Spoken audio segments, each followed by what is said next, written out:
Reasons to listen to A Freak Accident. We always go above and beyond in serving our community. The fact that it's court-ordered is irrelevant. It's no secret to anybody who's been following at least Lazy E and I for years that we've talked to plenty of people, haven't we? With Chris Jericho, the guy down the street, my neighbor, you. Yeah, you too, sir. Yeah. Pleasure, as always. Yeah, good to meet you. We've got a history, our different radio and podcasting adventures, but it's always fun to meet somebody new. And the world of comedy, it has kind of eluded us up until now. We've talked to actors, we've talked to, survival experts, we've talked to musicians. Legitimately, we have. I don't think we've talked to any comedians, though, have we? There's a reason why, and I'm scared for this. Because think about it. We think we're funny, but now we have a guy who actually does this as a profession. And he's looking down on us the entire time. I know. Get ready. Yeah, I'm hyped for this. But we're very excited to have on the program now comedian James Hesky. James, welcome to A Freak Accident, my friend. How you doing today? Not bad. How about you? We're good, man. Give him a round of applause. Yeah.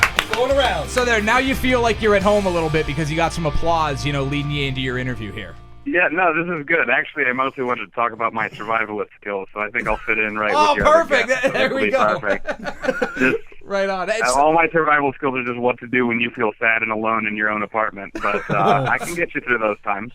Are you sad and alone in your own apartment right now? Is that where you're talking to us from? Yeah. So, things are okay. It's a little hairy, a little touch and go, but, I think I'll make it. We'll see. I don't know. Got my cat. And, I got that going for you. Yeah, a cat and a bottle of booze, and right now I'm still talking with you guys, so I guess things are good. He hasn't passed out yet. That's a good sign. Yeah. All right. Well, you're from Brooklyn, so is that where you're living right now? You still live in Brooklyn? Yeah, I live in Brooklyn. I'm actually originally from Pittsburgh, and then I lived in Philly for a while. And then I moved up to Brooklyn 2 years ago. That's the same town that Ian's from. He's from Pittsburgh, so I'm sorry about that. I really am. Oh, no. Hey, we make Pittsburgh look good. Being around all those Super Bowls. Wait a second. Whoa. All right, James. Are you telling me you're a Pittsburgh Steelers fan? Well, yeah, I grew up there. Get ready for your mind to be blown. I'm a Cincinnati Bengals fan. Oh, well, my mind isn't blown. I mean, I meet, losers all the time. It's fine. Set myself up, huh? Yeah, you really did. You asked for that one. Yeah. Well, it's I'm still very sorry about the way that game ended. That had to be terrible. I have a couple of Bengals fan friends here, and I drunkenly sent apology text messages to all of them. It was like afterwards. I'm like, you guys didn't deserve that. You're good people. It was like the Royal Rumble at that game. At one point, it turned to pro wrestling. Oh yeah, it was. It's always nice when you get a division game in the playoffs because it's just you're guaranteed like 14 concussions and a couple of fights, and it's always good to just watch brain damage. I guess. Especially with the Steelers and the Bengals, like there's a hatred there that runs deep. Yeah, it definitely runs deep. Although I'm going to be honest, for the Steelers, Ravens are always number one. Just because they're the old Browns, so just that the hatred carried over. Yeah. And then the Bengals the last few years, it's been, definitely been a little rough. James is already my favorite interview. He sucks. Yeah, you and your solidarity. Anyway, so James, you're sad and alone at your apartment right now, but we know I'm that. feeling better now that I'm remembering that game. Now I'm sad and alone with these guys. Great. But are you in between like tours right now? Like, what's going on with the comedy these days? Yeah, so right now I'm working on a couple of projects. Got a couple of web series that I'm working on. One, the first episode is out for both of them. One of them's called At Their Worst, which is where I host a show where I'm with other comedians who were just in awful situations. So the first one we did, everybody was just wildly hungover, and we were at brunch, and I sort of had to try to run an interview show while we were dealing with all of that. And then we got a couple other ones that are filmed and we're working on right now. There's one coming out pretty soon. Should be out next week, where we're in the back of a car going to Sonic, three big guys just sitting in the back of a car, squeezing into the back of a Honda Civic. So it's a good time. And then the other one I've got is Which One Is Worse? I promise you we weren't trying to do the names sounding exactly the same. But that's a fun one where we just compare, me and my friend Daryl Charles just compare terrible movies. So we've got The White House Down versus Olympus Has Fallen, which should be coming out next week. Oh man, and those are terrible too. Are you let me ask you this: are you drawing like some inspiration from Mystery Science Theater there for that second one? Sure. Yeah. I mean, they were the ones that I think got everybody started on making bad movies like a real thing to watch, like in pop culture. Yeah. And now CinemaSins and Couch Tomato, those guys are sort of doing the new level stuff. I hate to even say new level stuff because the Mystery Science Theater guys are still around and they're still doing stuff. But the next, I guess, the sort of modern spin on it is stuff like CinemaSins. Now, James, what movie are you guys going to make fun of first? Well, we do sort of both at the same time, and I was looking at an early cut of it, and I watched each of those movies at least half a dozen times, which is saying something about how sad and alone I feel at moments. It also is a testament to your pain threshold, too. But I will say it's pretty good. I even after watching each one half a dozen times, when they sent the early cut, we were looking at it, and there were still moments where I'm like, I don't know which movie this scene is from. Because they're so similar, and they're just such terrible attempts at movies that it is very sad that they got made. So we do both at the same time, but it's going to be a little bit of a mess trying to figure out which one's which. So we're sorting that out right now. That's part of the delay. Well, that's going to be interesting because these are two movies. They're both about people attacking the White House, and they both came out, I think, within 3 months of each other. So to finally know which one is the absolute worst, I think you'll be doing humanity a service with that. Yeah, and I think we watched each one half a dozen times so that nobody else ever watches them again. And that's the hope. Just please, because we did that, and now we're right on to the next one. And I'm like, why did I agree to make more than one episode of this? This is a terrible, terrible thing. So now I am really intrigued by the premise of the first web series you mentioned, At Their Worst, where you mentioned you interview comedians in the middle of terrible situations. Do comedians often find themselves in terrible situations? Your comments. Yeah, absolutely. Thank you for that press conference question. I appreciate that. Listen. We're on to Cincinnati. Sorry, impression. I get it. You're stuck in a bathroom with Ben Roethlisberger. Yeah, no, that would be a very bad situation. But we try to do ones that are slightly less bad. So, comedians are always in just terrible situations. We're very awkward people if we are just having to talk to another human being, and when we're together, we can usually it's like before or after a show when we're either nervous or already drunk or hungover, or we just bombed and we're on our way to go find an entire pizza to eat or something like that. So what I've found is that whenever we're hanging out, those are the funniest moments, and the times where I'll start crying, laughing is when I'm with my other comedian friends and we're in pain for some reason. We're having to move a couch, or we're having to, we're feeling like crap after a night out or something like that, or we're on a road trip, and it's just those are the times that are a lot of fun, and we basically film that for a couple hours and boil it down to the funniest 3 to 5 minutes and give you something that makes us look smarter than we are. See, I'm definitely going to have to check that out because that sounds awesome. And I've noticed that it seems with comedians that like you guys channel a lot of I mean just from what I've seen, the comedians that I follow and that I've come to understand and learn about, that you guys channel a lot of negative energy into your acts, into your stand-up routines. I mean, do you feel like that's the case, that it's like a catharsis? Oh, yeah, absolutely. I mean, it's not that funny to talk about what's going well. If I get up there and say, yeah, no, actually, I'm calling you guys from my mansion, and my pet tiger is sitting on my lap, and I'm eating caviar. Right now, you probably, I wouldn't waste my time with you guys if that was the case, but I also wouldn't be nearly as interesting. But yeah, you got to have, comedy is just a way of dealing with pain, and there are comedian like Facebook groups or text messages or Facebook chats that are always going back and forth of stuff that we aren't even allowed to say on Facebook or Twitter or things like that. That's just stuff that'll just be between us, that if it ever got out, we would be ruined. Because we want to get that really sort of dark stuff, and we have a tendency to go there, and then we have to usually lighten it up for, the common folk. If you had a pet tiger, what would it be named? Oh, I would whatever it wanted to be called, where it wouldn't rip my arm off. So I would probably I don't know. If I had a pet tiger, I don't know what I would name it, but I would probably at some point put a saddle on it and see if I could get a monkey to ride it. 'Cause I would have a monkey too. If I have a tiger, I probably have a bunch of monkeys to feed them. Yeah, right. I'm pretty sure you would name that tiger, "Oh, please, God, let me go." Yeah, something like that. You know, like, "Oh, good. Oh, please, God, let me go. Very good. Oh, please, God, let me go." So you want me to rub your belly? Whatever you want. Wait, are you asking me or the tiger? Because the answer is yes. Yeah. Well, the question was to both. It was an open question. All right. Well, I'm taking. He is available this weekend if you're if you're down. Remember that point where I said that comedians are awkward in conversation? I think I just proved it by talking over you 4 times in 6 seconds. Well, you know what, though? Lazy E really has a tendency to ratchet up the awkwardness whenever he's around. He has that effect on people. Ask my mother. See? All right, I'll let you sit in that one. That was good. Just let it marinate. Exactly. Take Just the heat let off me. it marinate. So, James, who is your favorite family member to make fun of when you're on stage? I mean, I only bring her up a couple times, but I mean, it's got to be my mom only because I hate her. She's great.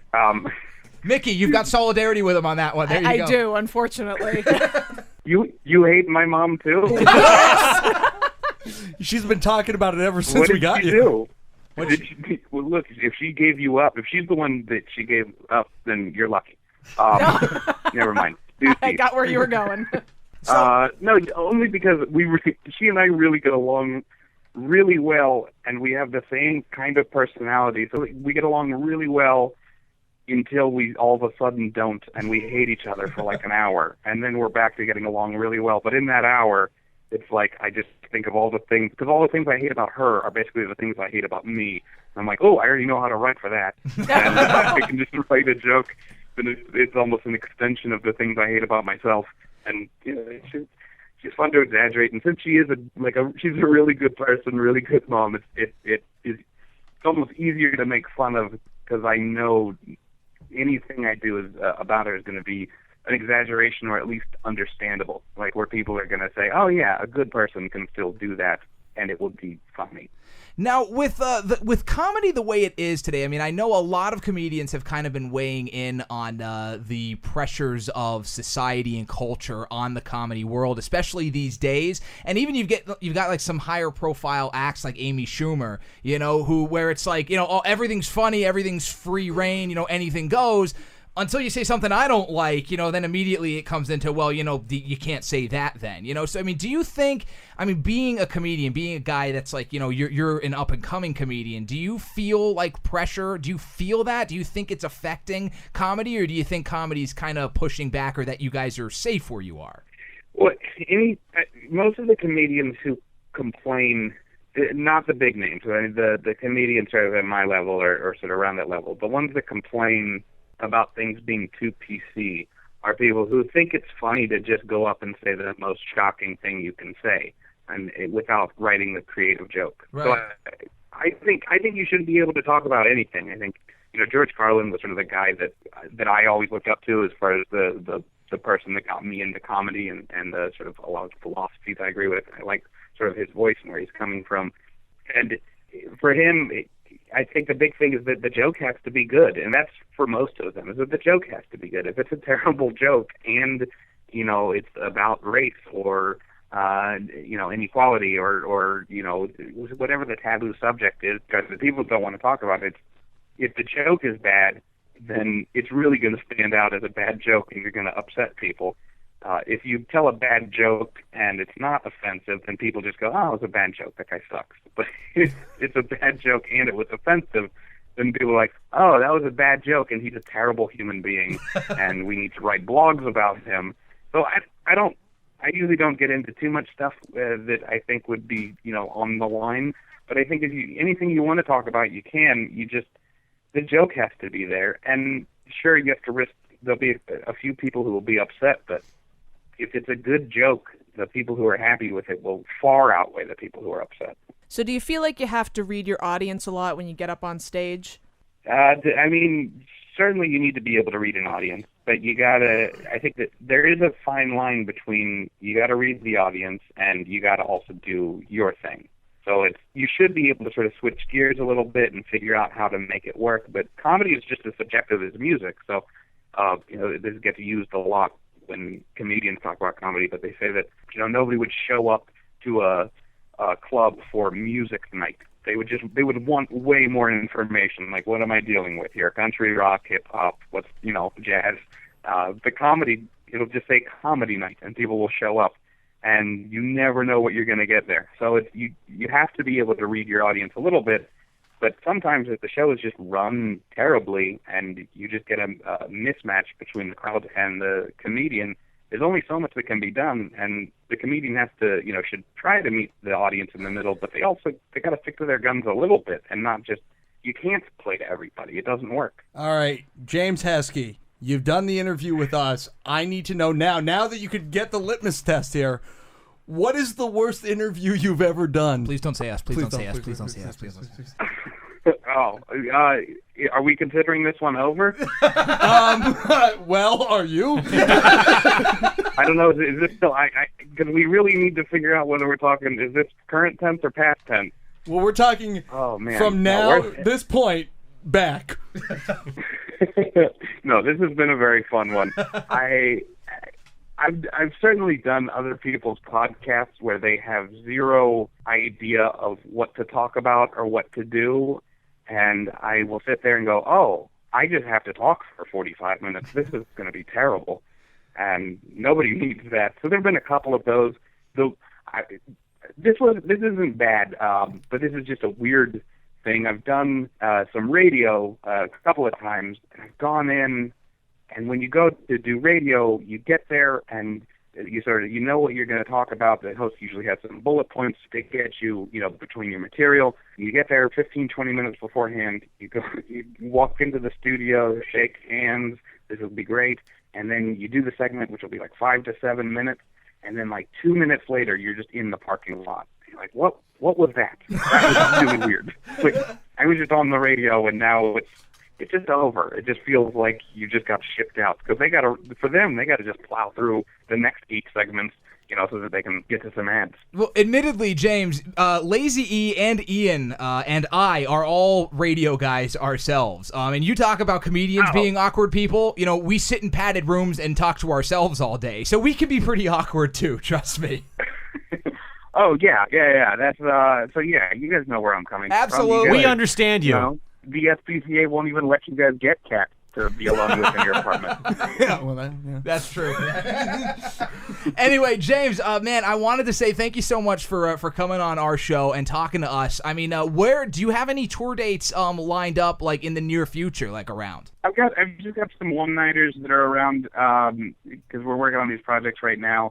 But if you just follow me on Twitter or look me up on Facebook, just James Hesky, Hesky.